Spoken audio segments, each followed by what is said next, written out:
Hi there. Well, when you appear on camera, you should always shave and comb your hair and wear nice clothes and try to look your best. You don't want to go too far down that Bob Geldof road. You'll end up looking like me. I appear on camera before you today to serve as a warning to others.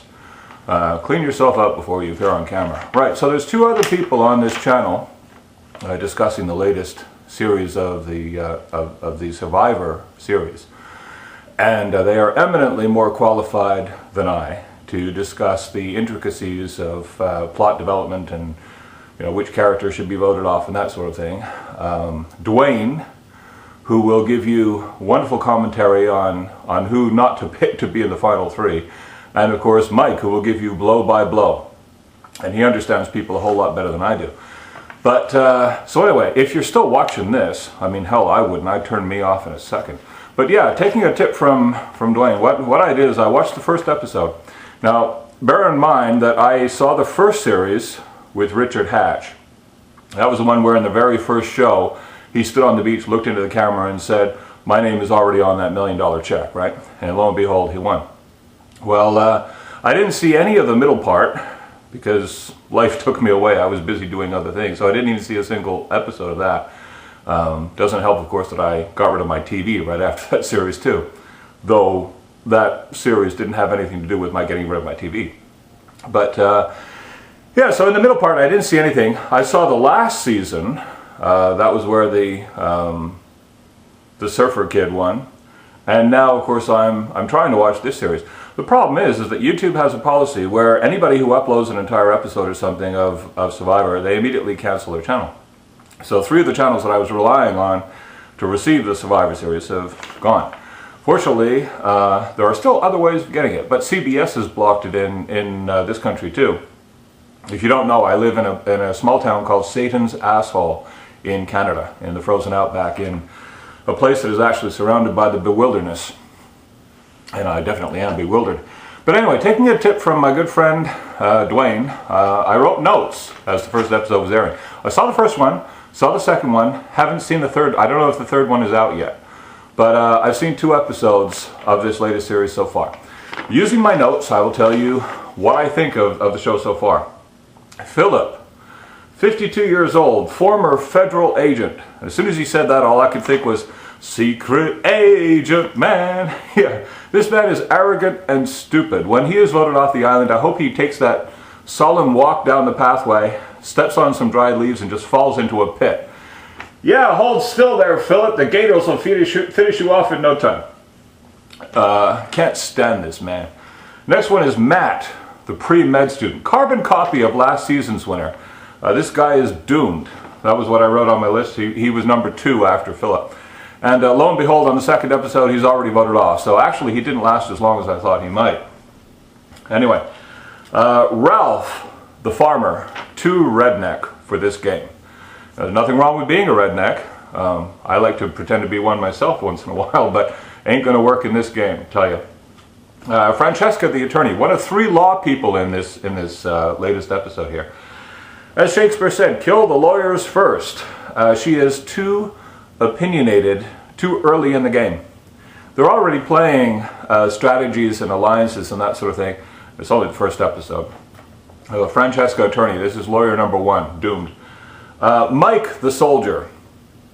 The thing about military people, used to taking orders, some of them are used to giving orders, but the intricacies of, shall we say, yeah, the subtleties was the word that I used. The subtleties of personnel management and manipulation, totally lost on military-minded people.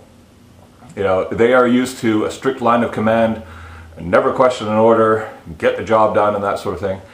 And that certainly doesn't work in this game, or in the boardroom, I mean in the corporate world.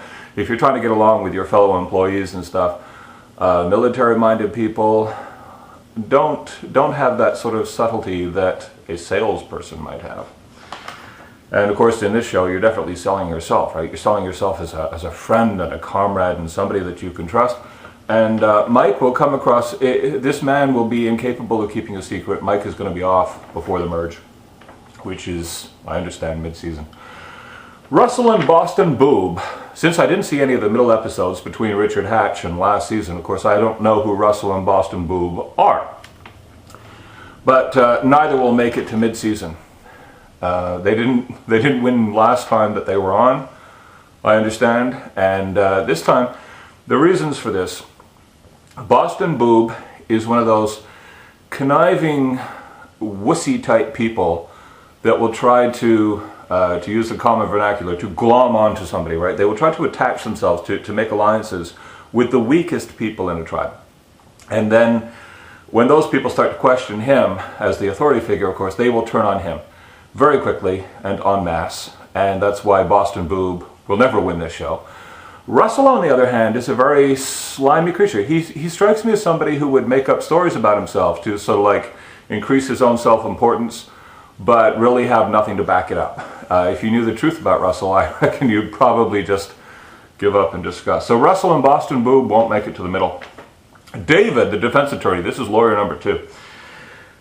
Same reason as Francesca. He's a lawyer, and the weird thing about this guy is he wears a suit to the beach.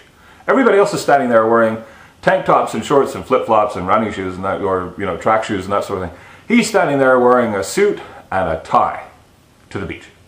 I mean, he must have known where he was going. It's not like this is a plane crash or something. So, I mean, just totally pretentious schmuck. And so with him, it's only a matter of time. So that's David, the defense attorney. Don't look for him to stick around. Natalie, the dancer. She is enamored with Boston Boob. So the thing about groupies is that they are only maintained by their allegiance to the leader. Soon as Boston Boob falls, so will she. If Boston Boob doesn't try to vote her off himself before then. But neither of those people will make it. Andrea, cute and stupid, and she's a student. She will go far, but not far enough. Stephanie, the waitress, she's playing Russell right now. She is much more savvy than Andrea, and she is actually my personal favorite. Look for Stephanie to be in the final 3. Unless, of course, fates may change, right? But yeah, Stephanie is so far my favorite. Number 11, Christina. Law student. So this is legal-minded person number 3. So along with Francesca and David, you've got Christina, 3 law people, and they all suffer from the 3 same character flaws. That is arrogance, they are opinionated, and they are dumb. Now you would think that, being in the law profession, that they would be savvy about aligning themselves with the right people and that sort of thing, but they suffer from the same thing as Philip. They can't shut their mouths. And I mean, when you're talking to the camera, and that is somehow like private conversation away from the others so that they can't hear, that's okay. Reveal all if you want. Richard Hatch was great at doing that. But when it comes to their personal interaction with the others on the island, or on the beach, she's going to be off. And finally, Stephen Wright, 51 years old, former NFL player, and he's actually a year younger than Philip. Philip is 52, he's 51, right? He's actually a year younger than Philip, but he looks much older. And when you see him without the shirt, you think, this guy doesn't have the physical stamina or strength to go up against the younger people, like the veteran, what is his name, Matt?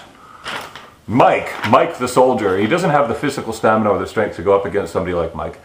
Or Boston Boob, or these younger people who can take him out in the immunity challenges, and that's where this guy's going to lose out. And, at 51, I think he won't make it actually to the merge unless his tribe somehow wins the tribe immunity. He'll be protected by that for a while.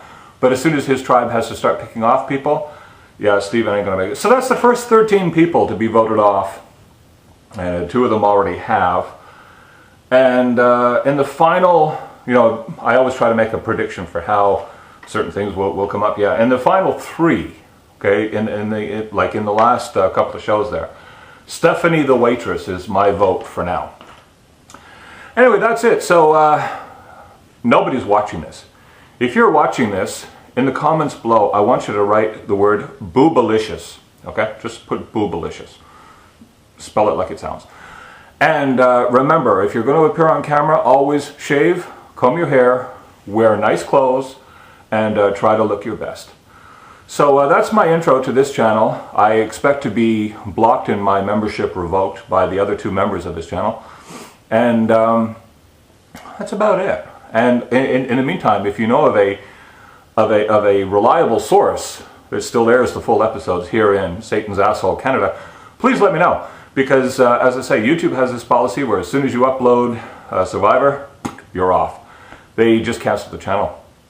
So I've got one now, and so my participation is dependent upon their continued patronage by uploading full episodes of Survivor Series. Otherwise, this may be my first and last.